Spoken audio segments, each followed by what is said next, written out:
I cannot see a world in which Alabama is winning fewer than 10 games this year. I'm about to predict them to win even more than that with Luke Robinson of Locked On Alabama. Let's just hop right into it here, Luke. Game by game. Alabama opens with Western Kentucky and South Florida at home. I see zero chance of an upset there. Then week 3, they go at Wisconsin. This will be the first major test for Kalen DeBoer and the Crimson Tide. Wisconsin, I think, is a slightly improved and solid football team. I don't think they're on Alabama's level. I think there's a quarterback gap in this game, and I think Kalen DeBoer is an excellent head coach. I don't dislike Luke Fickell. I dislike DeBoer more. You give me the better roster, better coach, better quarterback, even in Madison. I think they go in. They're favored by 10.5 points against the Badgers in week 3. It's going to be a fun game to watch. I think Alabama could cover that number.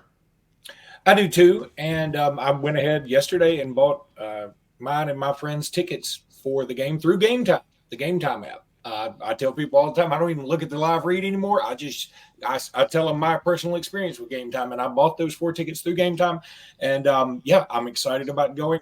And I'll tell you, this is one of those situations. Sometimes it's a great matchup, but the schedule may get you. If I was Wisconsin, I would rather be in Tuscaloosa this year and in Madison next year when Alabama's going to be breaking in a new quarterback. Luke Fickell will be year 3.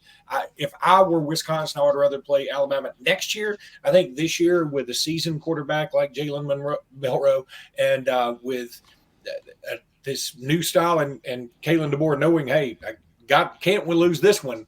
I feel like Alabama's going to take care of business there. I do. Yeah, I think it'll be a fun game to watch, maybe for like 2.5, 3 quarters. And I think eventually Bama pulls away. I don't think they go out guns blazing and just, get up 17-3 and the game feels like it's over in a millisecond. But I do like Alabama in that spot. And then, Luke, they come back home for what could be considered the game of the year in the SEC. There are a lot of different ways that you could go with that particular moniker, but Alabama hosting Georgia in Tuscaloosa, Kirby Smart, Kalen DeBoer. Who knows how many times these guys are going to go head-to-head as the head coaches of these programs throughout their careers. Meeting number 1, I've got Alabama winning this game at home. I do not have the Tide going undefeated. They are going to lose 1 game in the regular season. We'll get to that later, but I think they're going to have enough, just enough at home to knock off Georgia.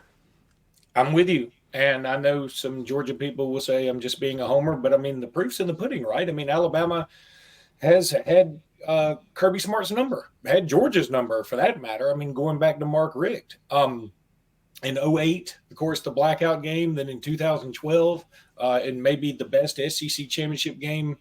And if that wasn't it, it was probably the 2018 SEC championship game, which also saw Alabama winning. So, I'm with you, and I know that all those were Nick Saban, and this is a different coaching staff. But I'm also very high on Kalen DeBoer myself, and I feel like it's going to be that's going to be an electric atmosphere. Bryant-Denny is not known as the most intimidating place, even though Alabama's record's incredible there. I mean, Alabama is known to have some golf claps occasionally because they're so used to winning and winning big there. I mean, if you come in ranked number 1, you're probably leaving not ranked number 1. But I think with the new coaching staff, this is going to be a little bit different. It's going to be a 6:30 kickoff. It's going to be a bananas atmosphere, so I'm looking forward to it.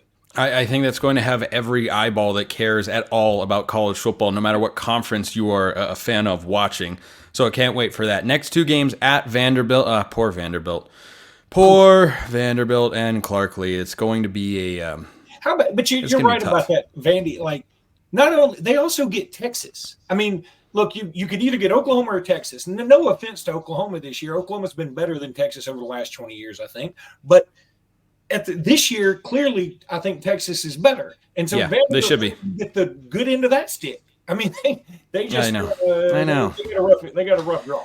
Every conference needs a Vanderbilt, and Vanderbilt, they do their job well.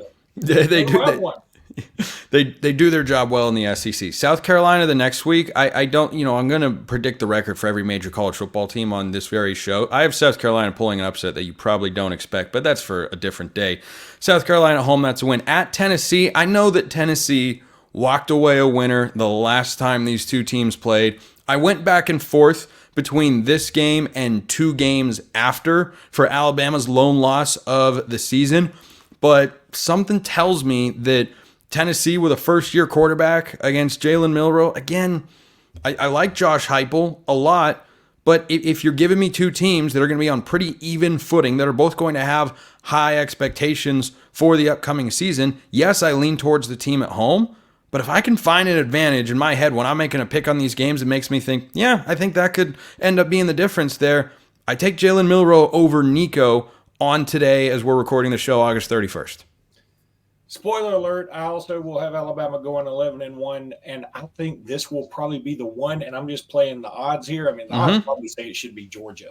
But, again, I've already explained Alabama at home, et cetera. That's why I believe that. So then I have to come down to probably, Missouri at home, Tennessee, at LSU, at Oklahoma. I'll explain those others later, but I will say of those, I think Tennessee is the one Alabama is probably most likely to lose. And I wish it weren't true, and I don't have my heart in this, but if you're making me choose which one of those will Alabama lose, I'm going to say Tennessee, and I'm going to bite my tongue doing it. The reason I like Bama in this spot is because Tennessee, they ran the ball very well a season ago. I think Josh Heupel wants to get back to being able to throw the football. Just my sense of what he has been offensively and what Tennessee can be offensively. I love this Alabama defensive staff. You got Maurice Linguist and Kane Womack in there, a couple of former FBS head coaches serving as co-defensive coordinators. The Alabama secondary has got plenty of players. Yeah, they lost Caleb Downs, but look at the guys they brought in and the recruiting classes they have. I think that's a win. I think they win the next week at home against Missouri as well. I think Missouri's win total is slightly inflated because their schedule is very easy. I think Missouri's a good team. I don't think they have the same win total as Alabama. And yet at Bryant-Denny Stadium, which now has Nick Saban's name in it, I forgot what Nick Saban Field. Nick Saban Field. Alabama's an 8.5-point favorite. What does that tell you? That Bama just has a tougher schedule than Missouri, and they're the better team. Well, and we had the color commentator for Missouri on last night on our Sports Splits program that we do out of Alexander City every Tuesday night. And it was funny I was talking to him, and I thought I was giving a compliment. And towards the last question I asked him, I said, look, I'm looking at Missouri's schedule, and I just don't see how they don't go 11-1. And he fired back with, well, who do you think the loss is?